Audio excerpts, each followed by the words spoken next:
베드로에게 여러분 성령을 부어주신 이유가 뭡니까? 베드로에게 먼저 성령을 부어주시는 이유가 뭡니까? 여러분들, 무너지지 않는 큰 장벽이 있습니다. 아무리 내가 망치로 두들겨도 결코 사람의 힘으로 무너질 수 없는 장벽이 있습니다.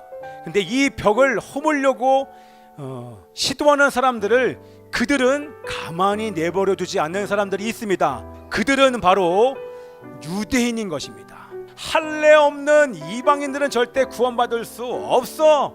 그들은 하나님께서 버리실 거야. 그들은 지옥의 땔감이야. 이게 유대인의 전통과 편견과 고정관념이에요. 이것을 깰 수 있는 사람이 아무도 없었던 것입니다. 그리스도교, 기독교로 개종한 사람들이죠. 그러나 아직도 유대인인 그들이 우리 베드로를 향해서 얘기를 하는 것입니다.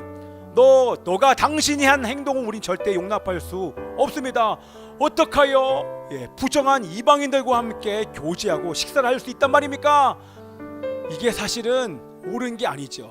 여러분, 베드로가 이 예루살렘 교회 대표 아닙니까? 어떻게 보면 담임 목사라고 할 수 있는 사람 아닙니까? 옛날 같으면 베드로가 그냥 넘어가지 않았을 것입니다. 왜요? 한성질했거든요. 부정한 것을 먹으면 안 된다라고 하는 것들을 알기 때문에 여러분, 이방인과 만나지 말아야 될 것을 우리 베드로는 너무나 잘 알고 있었습니다. 그러나 어쩔 수 없었지 않습니까? 성령께서 가라 하셨기 때문에 베드로는 순종했던 것입니다. 베드로가 여러분 서운하고 기분 나쁘고 화까지 났을 것입니다. 그런데 베드로가 이 마지막에 보니까 4절에 그들을 향해서 내가 감정을 섞어서 화낸 것이 아니라 설명하더니, 성령 받기 이전에는 절대 그러지 않았던 사람이 성령 받고 나니까 그의 성품이 완전하게 바뀐 것입니다. 화내고 싶었지만, 기분과 감정을 표현하고 싶었지만 그러지 아니하고 인내하면서 설명하기 시작하는 것입니다. 그리고 베드로 안에서 여러분 믿음이 올라옵니다. 어떤 믿음이요?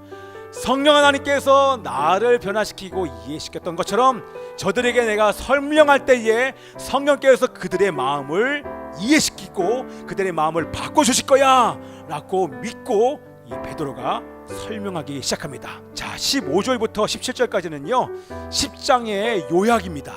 반복이에요. 이 베드로가 반복하는 이유는 베드로가 머리가 있기 때문에 반복하는 것이 아니라 성령께서 감동을 주신 거예요. 세 가지 사건을 반복한다는 얘기는 고넬료 회심 사건과 성령 강림 사건이 너무나도 중요하다는 것을 강조하기 위해서 우리 하나님께서, 성령께서 반복하도록 시키신 것입니다. 베드로야, 잡아먹어라. 그랬더니 베드로가 어떻습니까? 유대인 아닙니까? 주님 안 됩니다. 절대 그럴 수 없습니다. 그것은 전통이야, 편견이야, 고정관념이야. 내가 그 벽을 허물었다. 여러분, 어떻게 허물었습니까? 할렐루야.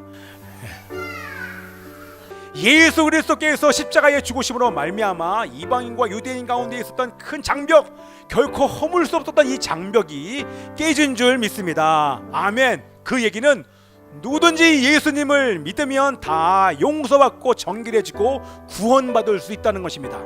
환상이 끝나자 고넬료가 보내온 세 사람을 만납니다. 근데 그들의 입에서 놀라운 얘기를 듣습니다. 무슨 얘기입니까? 너와 내 온 집이 구원받을 말씀, 그 말씀을 듣고 싶으니까 베드로요, 우리 여기에 고넬료 집에 오십시오. 그 얘기를 지금 하고 있는 것입니다. 이방인들을 만나야 될 목적을 얘기하는 것입니다. 그 목적이 뭡니까? 복음을 전하게 하는 것이, 이방인에게 복음을 전하게 하는 것이 바로 베드로를 보내는 목적인 것입니다. 아, 그 만민이 유대인만이 아니구나. 그 만민이 이방인도 포함하는 거였구나 라고 하는 요엘의 말씀의 성취가 이제야 비로소 요엘의 말씀이 성취된 것을 깨닫게 됐어요. 아, 예수님 말씀하신 성령으로 세례받는다, 이 말씀이 바로 오늘 이 얘기, 유대인과 이방인 모든 사람이 세례받는 그것을 우리 예수님께서 말씀하신 거구나. 이 말을 들은 유대인 그리스도인들이요, 여러분 잠잠합니다. 여기 나왔죠. 그것은 인정하는 것입니다. 모든 전통과 편견, 고정관념이 완전히 산산조각 났고 이제 하나님이 행하신 일들을 인정했다고 하는 것입니다. 너는 말씀을 전파하라. 때를 얻든지 못 얻든지 항상 힘쓰라. 어떤 상황과 환경과 상관없이 복음을 증거하라. 그럴 때 내가 역사할 것이요 내가 추수할 영혼들을 추수하겠다. 우리 주님이 그렇게 말씀하십니다. 이번 한 주간 동안 어떤 사람을 만나도 어떤 환경 속에 있을지라도 하나님의 복음을 담대히 증거하는 여러분 되시기를 축복합니다.